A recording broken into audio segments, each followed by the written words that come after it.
Hello friends. तो कैसे हैं सभी? आई होप सभी बढ़िया होंगे और पढ़ाई कर रहे होंगे और सभी स्वस्थ ही होंगे। तो फ्रेंड्स, आज मैं आपको पढ़ाने वाला हूं इलेक्ट्रिक पोटेंशियल। तो मेरे पास पीपीटी नहीं थी तो मैंने खुद ये पीपीटी तैयार की है। तो आपके सामने ये पीपीटी है। मैं थोड़ा अपने हैंड राइटिंग से पीपीटी बनाई है। तो हो सकता है कि आपको पढ़ने में बहुत आनंद भी आएगा और समझने में कोई दिक्कत नहीं होगी। अगर कोई भी डाउट होगा तो आप मुझे कमेंट बॉक्स में बता सकते हैं। तो आइए मेरे साथ पढ़ते हैं इलेक्ट्रिक पोटेंशियल। तो इलेक्ट्रिक पोटेंशियल क्या होता है? जैसे आपको एक इजी लैंग्वेज में समझाता हूं कि जैसे कोई ये पॉइंट चार्ज है। क्या है? ये कोई चार्ज है यहाँ। इसको ये पॉइंट है और इसके बीच में जो डिस्टेंस है वो है इन्फिनिटी। अगर हम इस पॉइंट चार्ज को यहां से उठा के इस पॉइंट तक ला रहे हैं तो इस पॉइंट में जो डब्ल्यू एक्सटर्नल मतलब वर्क जो एक्सटर्नल किया गया है उसको क्या बोलते हैं? पोटेंशियल। तो पोटेंशियल क्या होता है? Work done by external agent upon per charge. तो ये क्या हो गया? Be equal to work done by external agent upon charge. तो we equal to work done per unit charge. तो इसकी यूनिट क्या होगी? तो इसकी यूनिट हो जाएगी क्या? जूल पर कूलॉम। और इसको और दूसरे लैंग्वेज में अगर कहें तो इसको हम वोल्ट भी कह सकते हैं। तो पोटेंशियल की यूनिट वोल्ट या फिर जूल पर सेकंड होती है। तो यहाँ पे हम पढ़ते हैं कि जो कोई चार्ज है प्लस क्यू और आर डिस्टेंस दूर, अगर किसी ने पूछा कि पोटेंशियल क्या होगा तो पोटेंशियल कैसे निकालेंगे? अगर हमने पढ़ा था पहले कि इलेक्ट्रिक फील्ड निकालते हैं तो इलेक्ट्रिक फील्ड क्या होता है? वो वेक्टर क्वांटिटी होती है। और वैसे ही जो इलेक्ट्रिक पोटेंशियल है वो क्या होती है? Scalar quantity. तो इसमें दोनों में यही डिफरेंस है कि इलेक्ट्रिक फील्ड है वो वेक्टर क्वांटिटी होती है और इलेक्ट्रिक पोटेंशियल है वो वेक्टर की जगह स्केलर हो जाती है। तो इसमें डायरेक्शन का तो कोई हमें दिक्कत है ही नहीं। जैसे हमें इलेक्ट्रिक फील्ड निकालनी होती तो यहाँ पे ई कितना हो जाता? Outward E is equal to K Q upon are square. अगर यही हमें निकालना है बी, बी मतलब पोटेंशियल, तो बी इजकल टू क्या हो जाएगा? के क्यू अपॉन आर। तो ये आपको याद रखना है कि पोटेंशियल हमें अगर आर डिस्टेंस दूर पूछा गया है किसी पॉइंट पे तो के क्यू अपॉन आर होगा। अगर वहीं अगर निगेटिव चार्ज होता तो आर पॉइंट पे क्या करते? तो आर पॉइंट पे हम क्या करते हैं कि ये स्केलर क्वांटिटी है तो इसमें क्या करेंगे? हम चार्ज का विद साइन रखेंगे। इलेक्ट्रिक फील्ड में क्या करते थे? हमें चार्ज का साइन रखने की कोई जरूरत नहीं थी। लेकिन इसमें ये स्केलर क्वांटिटी है तो हम चार्ज भी साथ में रखेंगे विद साइन। तो यहाँ पे v कितना हो जाएगा? v इजकल टू के माइनस के क्यू अपॉन आर। तो ये फॉर्मूला भी आपको याद रखना है। ये दो फॉर्मूले इंपॉर्टेंट हैं जो आपने देख लिए। आपको अगर कोई समझ में ना आया हो तो अगर आप मुझे कमेंट बॉक्स में बता सकते हो। तो अब हम देखते हैं next second, electric potential due to system of charge. तो किसी सिस्टम ऑफ चार्ज की वजह से अगर पोटेंशियल निकालना हो तो कैसे निकालेंगे? तो ये स्केलर क्वांटिटी है तो इसमें हमें इलेक्ट्रिक फील्ड की जगह वेक्टर सम करने की जरूरत नहीं है। इसमें क्या है? हम सिंपली सम कर सकते हैं। जैसे बी निकालना है इसका तो क्या करेंगे? K Q upon R one plus K Q two upon R two plus K Q three upon R three. ऐसे करके हम निकालते जाएंगे। तो हमें सिस्टम ऑफ चार्ज से हमें निकालना है तो हमें वेक्टर सम करने की जरूरत नहीं है, सिंपली हम ऐड कर सकते हैं जैसे कि आपने यहाँ पे ये देख लिया। तो ऐसे सिस्टम ऑफ चार्ज का पोटेंशियल निकालना हो तो हम सिंपली इसको ऐड कर देंगे। तो चलिए हम नेक्स्ट देखते हैं कि अगर एक क्वेश्चन है तो इस क्वेश्चन को आप सॉल्व कीजिए। कैसे करेंगे? हमें चार्ज दे रखा है Q 5 × 10⁻⁹ कूलॉम और उसका पोटेंशियल दे रखा है 50 वोल्ट। और find the distance from point charge, मतलब कोई पॉइंट चार्ज है उससे उसका डिस्टेंस पूछा है। तो हमने V इक्वल टू फॉर्मूला पढ़ा है, V equal to K Q upon are. तो हमें क्या दे रखा है? V इक्वल टू 50 वोल्ट दे रखा है। तो यहाँ लिख लेंगे 50 इक्वल टू के की वैल्यू कितनी होती है? 9 × 10⁻⁹ और Q है, Q कितना दे रखा है हमें? Q हमें ये दे रखा है, कितना है यहाँ पे? 5 × 10⁻⁻, ये प्लस नहीं ये -9 है और इसकी जो वैल्यू होती है वो +9 होती है। तो ये यहाँ पे -9 है। तो हम इसे इरेज कर लेते हैं यहाँ से। तो ये 10 है। तो हम इसको अपॉन आर, आर कितना है ये हमें फाइंड करना है। तो हम क्या करेंगे, ये 9, ये तो कट ही जाएगा, ये 45, तो 50 इजकल टू 45 बाई आर, तो आर इजकल टू 45 बाई 50, 5 से 10 बार, 5 से 9 बार, तो 0.9 मीटर आ गया, जिसको हम 90 सेंटीमीटर लिख सकते हैं। तो ये हमारा आंसर आ गया, कितना 90 सेंटीमीटर डिस्टेंस दूर होगा वो चार्ज जिसका पोटेंशियल 50 वोल्ट है। तो हमने ये क्वेश्चन देख लिया, तो हम अभी एक नेक्स्ट क्वेश्चन और देखते हैं। ये क्वेश्चन जेईई मेंस का 2023 में आया था शिफ्ट 1 में, जो बहुत ही अच्छा क्वेश्चन है। और इस पेज पे क्वेश्चन बहुत सारे आते हैं, जिसमें हमें अगर देखा जाए तो रिपीटेड क्वेश्चन ये कह सकते हैं, क्योंकि ये बहुत बार क्वेश्चन ऐसे ही टाइप के आते रहते हैं। तो हम देखते हैं कि 60 identical drop each charge up to potential of 10 millivolt are combined to form bigger drop, then the potential of the bigger drop will be। तो जो बड़ी बॉल है उसका पोटेंशियल क्या होगा। तो हम देख लेते हैं कि ये कोई छोटी ड्रॉप है, इसमें कोई छोटे छोटे मतलब ये छोटी ड्रॉप है हमारी, तो इसका पोटेंशियल हमें दे रखा है कितना, B इक्वल टू 10 इतना दे रखा है। और क्या है, ऐसी 60 बॉल है, इनको मिला करके एक बड़ी बॉल बनाई जाती है। तो ये हमारी रही बड़ी बॉल, इसमें क्या है, छोटे छोटे बॉल के जो चार्ज हैं वो हैं। ये हमारी बिग ड्रॉप हो गई और ये स्मॉल थी। तो स्मॉल का जो Q था वो Q ले लेते हैं, और इसमें Q कॉमा कैपिटल R ले लेते हैं, और यहाँ small r, Q comma small r। तो हम ये क्वेश्चन कैसे निकालेंगे, 16 आइडेंटिकल ड्रॉप दे रखी हैं। तो इसमें क्या करेंगे, पहले हम देखेंगे कि जो छोटी छोटी बॉल जो थी उनका जो वॉल्यूम होगा वो एक बड़ी बॉल बनाई गई है उसके वॉल्यूम के इक्वल होगा। तो हम पहले वॉल्यूम से इसको कंपेयर करते हैं। तो इसका जो वॉल्यूम हो जाएगा वो क्या हो जाएगा, 4/3 पाई आर क्यू इजकल टू, यहाँ पे क्या होंगी, n ड्रॉप्स होंगी। अभी n ले लेते हैं, क्यों 60 लिखा है ना, 60 या 64 कर लेते हैं तो ज्यादा ठीक रहेगा।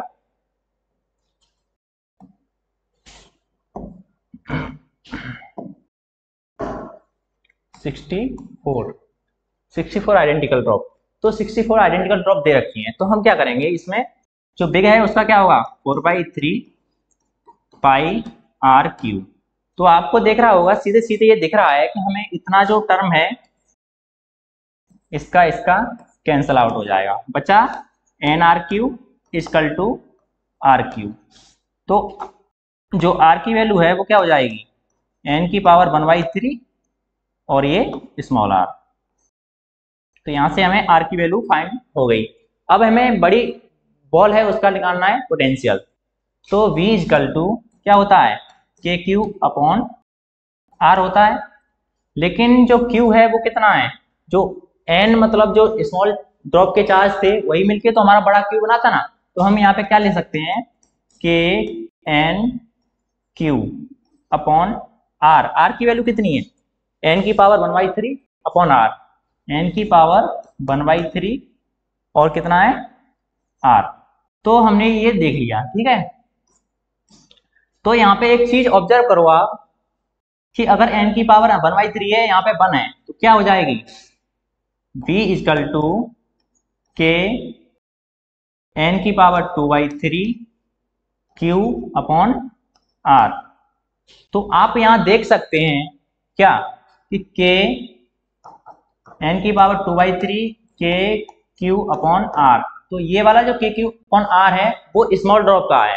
तो बड़ी जो बिग ड्रॉप है उसका क्या हो जाएगा, बी एन की पावर 2/3 और यहाँ पे v ये स्मॉल ड्रॉप, तो ये इसके इक्वल हो जाएगा। तो आप यहाँ पे इसका देख सकते हैं ये। तो आप इस फॉर्मूले को याद रखिए। अब आप यहाँ से देख सकते हैं कि 64 आइडेंटिकल ड्रॉप थी ना, तो हम यहाँ पे लिख देंगे 64। तो बिग ड्रॉप का क्या आ जाएगा, v इक्वल टू 64 की पावर 2/3 और v स्मॉल ड्रॉप का कितना था 10, तो यहाँ पे 10 लिख सकते हैं। तो ये हमने लिख लिया। अब इसको क्या लिख लेंगे, 4 की पावर 3 की पावर 2/3 और यहाँ ये 10, तो 3 से 3 कट जाएगा, 4 की पावर कितनी 2 इंटू ये, तो कितना हो जाएगा, ये हो जाएगा 160। तो इसका ये आंसर हो गया, कितना आएगा 160। तो आपको ये क्वेश्चन इजी तरीके से आपको समझ में आ गया होगा। तो अब हम देखते हैं नेक्स्ट कंसेप्ट। तो हमें दे रखा है कि ये कोई रिंग है, इसका पोटेंशियल निकालना है हमें। तो रिंग का सेंटर पे पोटेंशियल कितना होगा, तो रिंग है तो इसका पोटेंशियल कितना होगा, पोटेंशियल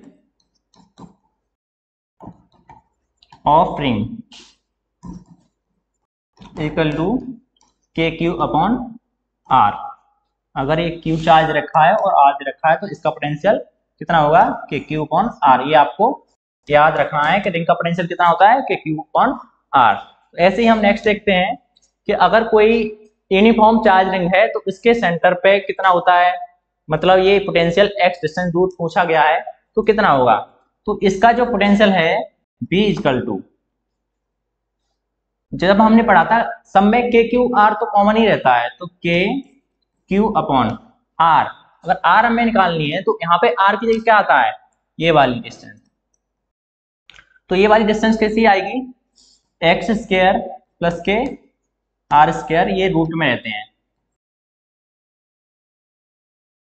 तो ये आप फॉर्मूला याद कर सकते हैं कि एक्स डिस्टेंस दूर अगर यूनिफॉर्म चार्जिंग दे रखी है तो उसके एक्सिस पे एक्स डिस्टेंस दूर पोटेंशियल कितना होगा, तो उसका कितना होता है के Q upon x square plus के आर स्क्वायर रूट में। तो ये इंपॉर्टेंट फॉर्मूला है, आपको याद रखना है। तो नेक्स्ट देखते हैं कि अगर कोई हमें हाफ रिंग दे रखी है तो उसका सेंटर पे कितना मतलब पोटेंशियल होगा, तो इसका कितना होगा के क्यू अपॉन आर। अगर हमें दे रखी है कि एक मतलब 90 डिग्री पे है और इसको हम क्वार्टर भी बोल देते हैं, तो क्वार्टर रिंग का फॉर्मूला कितना होता है, के क्यू अपॉन आर। अगर हम कहें कि एक कोई थीटा दे रखा है, किसी भी एक सेक्टर दे रखा है तो उसका कितना होगा, तो इसका भी कितना होगा के क्यू अपॉन आर। तो हम नेक्स्ट देखते हैं कि अगर हॉलो स्फीयर है तो उसका पोटेंशियल क्या होगा। तो आप इस पहले तो देख लीजिए कि हमें अगर आर डिस्टेंस दे रखी है और ये सरफेस पे पूछा है तो सरफेस पे इसका पोटेंशियल क्या होगा। तो हमें सरफेस पे अगर पूछे, यहाँ पे इस पॉइंट पे पूछे सरफेस पे, तो इसका पोटेंशियल क्या होगा, के क्यू अपॉन आर। ये कितना होता है, के क्यू अपॉन आर। ये कितना कहाँ पे होता है, सरफेस पे, सरफेस पे। अगर आर डिस्टेंस दूर पूछे तो यहाँ पे कितना हो जाएगा, के क्यू अपॉन आर डैश। तो ये यहाँ पे पोटेंशियल हो जाएगा आर डिस्टेंस दूर। अगर पूछे कि अंदर कितना होता है, तो जो हमारा सरफेस पे होता है पोटेंशियल वही होलो स्फीयर के अंदर रहता है, कितना के क्यू अपॉन आर। तो यहाँ कितना हो जाएगा के क्यू अपॉन आर। जो सरफेस पे रहता है वही हमारा जो पोटेंशियल है वो अंदर रहता है। तो हमने क्या सीखा कि जो मतलब होलो स्फीयर है उसके अगर सरफेस पे कोई पोटेंशियल पूछ रहा है तो कितना होगा के क्यू अपॉन आर। अगर आर डैश डिस्टेंस दूर पूछ रहा है तो उसका पोटेंशियल कितना होगा के क्यू अपॉन आर डैश। अगर हमें सेंटर पे अगर इलेक्ट्रिक फील्ड, इसमें आपको पहले बता ही चुके हैं कि जीरो होती है, लेकिन पोटेंशियल जीरो नहीं होता है। इनसाइड अगर हमें पोटेंशियल निकालना है तो के क्यू अपॉन आर होता है, तो सरफेस पे आपने देख ही चुके हैं। और इसका ग्राफ हम देख लेते हैं कि जो आपको ये दिखाई दे रहा होगा ग्राफ,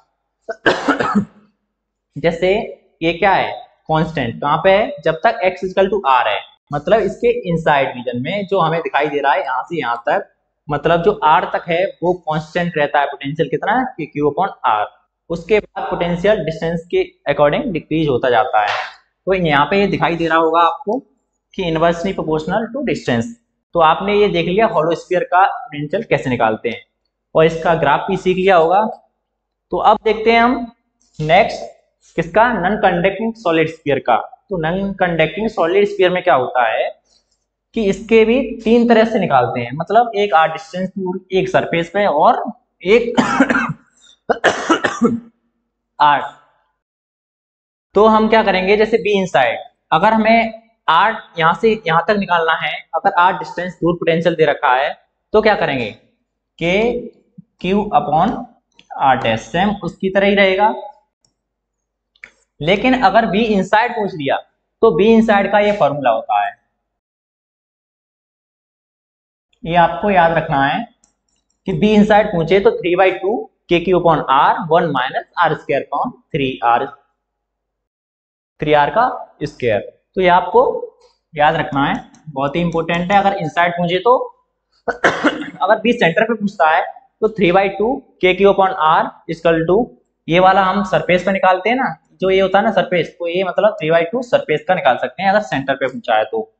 और हमें मतलब आर डिस्टेंस पूछा है तो के क्यू अपॉन आर स्क्वायर। अगर इसका आर टेस्ट, अगर हमें इसका ग्राफ देखना हो तो ग्राफ कुछ इस तरह से बनता है, क्योंकि इसका जो फंक्शन है वो आर स्क्वायर पे डिपेंड है। तो आर स्क्वायर मतलब पैराबोलिक, मतलब यहाँ से जब ये जाएगा यहाँ तक आर डिस्टेंस तक तो ये पैराबोलिक रहता है, उसके बाद ये हाइपरबोलिक हो जाता है।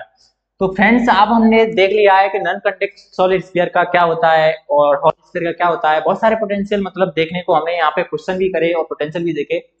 तो फ्रेंड्स थोड़ा खांसी हो रखी है तो थोड़ा दिक्कत है तबीयत में, तो आज वीडियो हम यही स्टॉप करते हैं। नेक्स्ट वीडियो में हम आपको पढ़ाएंगे इलेक्ट्रिक पोटेंशियल एनर्जी और इलेक्ट्रिक फील्ड एंड पोटेंशियल के बीच में रिलेशन। तो फ्रेंड्स आज के लिए इतना ही काफी है। आप वीडियो को देखते रहिए, सपोर्ट करते रहिए, लाइक सब्सक्राइब करते रहिए और अपने दोस्तों को शेयर करते रहिए। Thank you. तो मिलते हैं नेक्स्ट वीडियो में, तब तक के लिए टाटा बाय।